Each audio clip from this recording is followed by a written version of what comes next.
Minigreen Power est une entreprise innovante qui a été créée à Hyères, dans le Var, en 2014. Nous répondons à la problématique des résidus végétaux qui sont peu ou pas valorisés en France aujourd'hui. On parle de plusieurs millions de tonnes. Grâce à notre technologie, on peut retraiter, on peut donner de la valeur à des biomasses dites difficiles, des refus de compost, des branches broyées, des déchets verts, qui peuvent avoir une humidité importante, jusqu'à 60%, et leur donner une valeur, ce qui intéresse des industriels, des gens qui traitent le compost et des gens qui traitent des déchets. Alors, cette technologie est basée sur la pyrogazéification. C'est un terme un petit peu barbare, voilà, qui signifie qu'en fait on va transformer la biomasse en un gaz et ensuite ce gaz nous allons le brûler directement pour générer de la chaleur.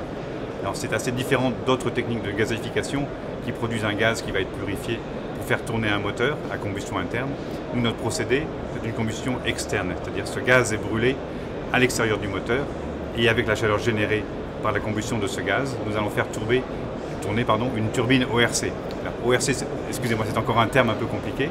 C'est une turbine à cycle de Rankine organique, c'est-à-dire qu'au lieu de travailler avec de la vapeur d'eau comme font la plupart des turbines, on travaille avec un fluide organique. Cette turbine ORC a une particularité, c'est qu'elle est beaucoup plus facile à utiliser.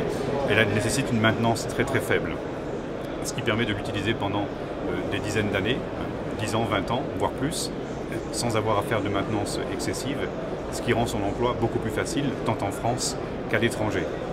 Nous avons aussi intégré dans notre mini-centrale un système de contrôle-commande très élaboré qui permet de piloter cette centrale de manière automatique et à distance. C'est aussi une grande facilité d'utilisation pour le client. Et nous avons combiné ce système de contrôle-commande avec un système de gestion des données qu'on appelle Big Data, qui nous permet d'enregistrer en permanence 250 points de données sur la mini-centrale et donc d'enregistrer les optimums de fonctionnement de la mini-centrale que l'on peut ensuite réinjecter dans le système de contrôle-commande. Donc on a un système très performant qui nous permet de faire fonctionner la mini-centrale à son optimum en fonction de la biomasse que l'on traite en permanence. Au-delà de l'électricité, nos centrales permettent de nombreuses applications grâce à la chaleur. Se raccorder à un réseau de chaleur pour des collectivités, des logements, des industriels. Également produire du froid pour des industriels de la grande distribution, pour de la climatisation également. Et enfin, ça nous permet de sécher des matières, sécher des céréales, des bouts de stations d'épuration. Donc il y a un panel très très large d'applications qu'on a grâce à nos centrales.